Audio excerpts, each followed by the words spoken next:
I quit a job cutting timber where I was making over $50 a day in the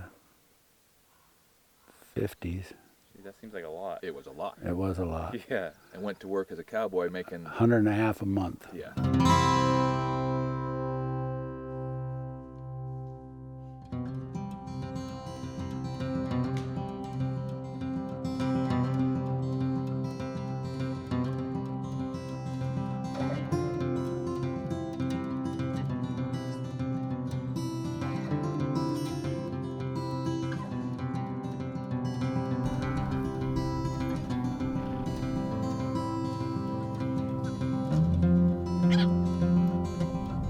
My people, again, thought I was Yeah. a little short on marbles. But I had the chance to work with an old man that, his name was Chester Loney.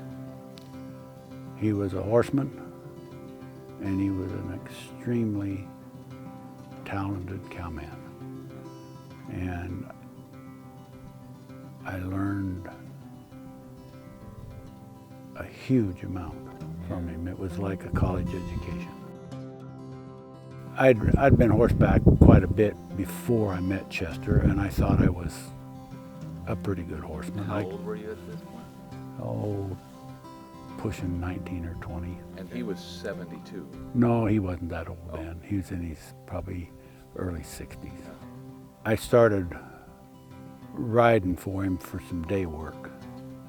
You know, he'd need somebody to help him, and he'd say, well, meet me so-and-so, and we'll, you make $10 today, and, you know, that was day work. And we'd get on the horses, and sometimes we had to ride quite a few miles to get to where we were going to get to the cattle. 8, 10, 12? Yeah, sometimes. And he'd get his horse going and his head swinging, and I'd be back there jogging along, trying to keep up, jogging along. And it was his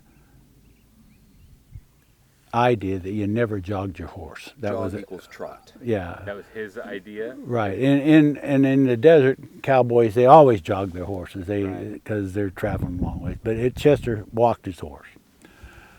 And along about lunchtime, we'd sit down and eat. He says, you probably think I got the best horse. And I say, well, it looks like it to me because I can't keep this damn thing up, you know. So he'd pull his saddle off and he'd put it on my horse. And 10 minutes later, I'm back there jogging along, and he's got his horse just walking along. So after I quit cutting timber and went to work for Chester, I worked at this. I worked at it hard.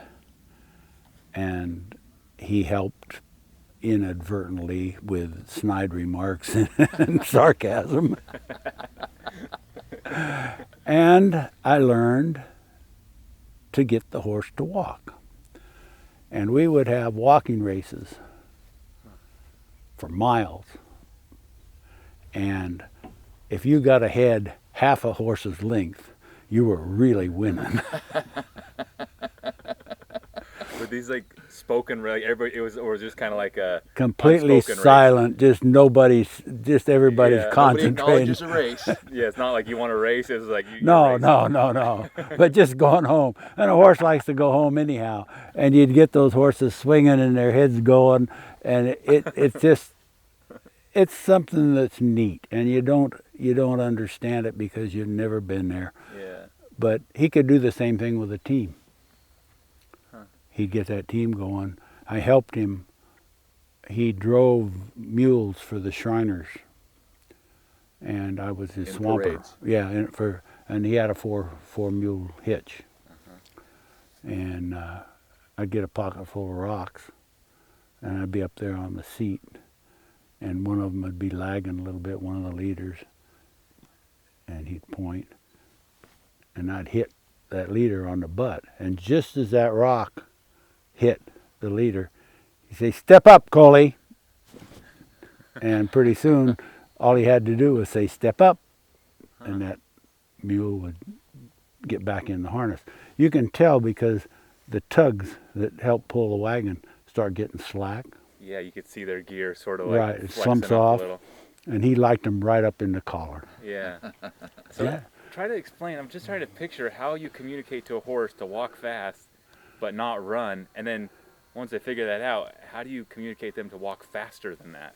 It's a push and check. It's a push and check, and it's so subtle that it's not even. You just have to probably like feel it to know. Yeah, it's not discernible. And, Yeah. and so you're pushing by leaning, squeezing up a little Yeah, bit. you're and tighten the rein a you're little. helping them with your leg just a little bit, but you don't kick them because they'll jump. And this is just a. And then if they start, you can feel them before they move to start into that jog. You check them just a little bit, and that's why you're sitting there. And when their heads get to swinging and everything's going, it's really cool. They kind of figured out like he doesn't want me to run, Right, but we're still right. moving. And you've got an hour, say, to Yeah. do this Okay. without interruption. So what do they make, 6 miles an hour? Just a regular cow horse? walk 6 miles? That's pretty damn fast. Yeah. 5? Maybe Yeah. 4.5, 5. But they weren't gated horses. They no, were just no, horses. no. I had a roan walker one time, and that was cheating. That didn't count. He could probably hit 8. Yeah. What's the idea between not trotting? It just wears the horse out, makes him tired. It's just kind of like bounces. No, things. actually, the Army figured that the jog or the trot was the most efficient Oh, gait. how come Charlie or Chester just Chester didn't like did? it. He just didn't like it It's not as comfortable. Yeah. Beats you up. for the rider. Right. And of course, we didn't post. Cowboys don't post. No, you keep your butt on it all the time if you can. That is so funny. Yeah. It was. In retrospect, it's. I love the idea of just hilarious. like a silent race, and guaranteed he was like, well, whoever's behind is like half. I could figure that half a horse being like a mile. It's like a swim race. Like somebody's a half a length ahead. It's like forget it, even though it's that close. It was great. It was. He was a hard man, but I enjoyed him, and there at the last, he kind of acknowledged that I'd come. Well, I'll tell you a story. If you got this Yeah. thing going. Yeah, I hope so. Yeah, go. We were down in Camp Beale with the cows, and I had my cattle down there with his, and I lost a cow. She'd had a baby and lost the cow. Don't know why. Anyhow, we moved out of there, and we were getting ready to go to the mountains, and we were still out 2 pair. So he had a little Dodge truck with a stock rack on it, and he said, "Go on down to China Louie, and I'll meet you down there, and we'll see if we can't find these 2 cows." Well, it was springtime, and there was still sometimes a little snow and mud and stuff. It was easy tracking, but as I went over Pet Hill, I looked up, and there's these 2 cows. They're standing there looking through the fence at me. So I go on down to China Louie, and I unload my horse and go jog back up there, and I'm hurrying. And when I went by where that cow died, I heard a calf bawl. Oh, it's still alive. It's a miracle. So I got my rope down, and I roped the calf, tied him down. I went on up. I found these cows. They took off like a rocket. I didn't have a dog that had them. They got a good run going, probably ran 1.5 miles down into the camp. And I got them stopped and got them headed around. They'd got the steam worked off them, and we came back up. And when we came back up past where that calf was, I got the calf and threw it on this little mare. Well, she wasn't particularly happy about that. She bucked for a while, and I'm going down through the brush, holding on to this calf, trying to keep my seat. And Keeping on the cows. yeah, well, the cows had left by themselves for a few minutes.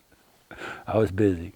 Anyhow, I got that under control, and we took the cows on, went into China Louie, and I got the cows into the corral, and I got the calf laying there with the cows, and Chester pulls up in his little truck, and he looks in the corral, and he says, "Well," he says, "you're doing better work." High praise. Oh, man, So I just got an accolade. You're doing better work. talk like Well, I busted my leg pretty bad, and How'd you do it? I was skiing, non-job related, See? but it was a pretty bad break, and I was in a cast to my crotch. But I'd rode all spring. How old were you? Hell, I don't know. 20. Yeah, right in there. And it was kind of neat because I didn't have to do any groundwork. All I had to do was rope calves, you know, so I could do that on horseback. So you're riding the horse with the cast clear up your leg. Yeah, and I had my crutches in a rifle scabbard. We went to the mountains, and I was doing everything I was supposed to do. And I was supposed to get a raise. I was supposed to get $200 a month.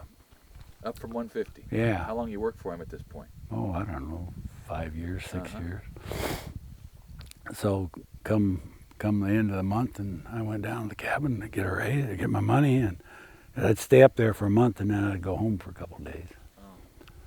And she wrote me out a check for $150.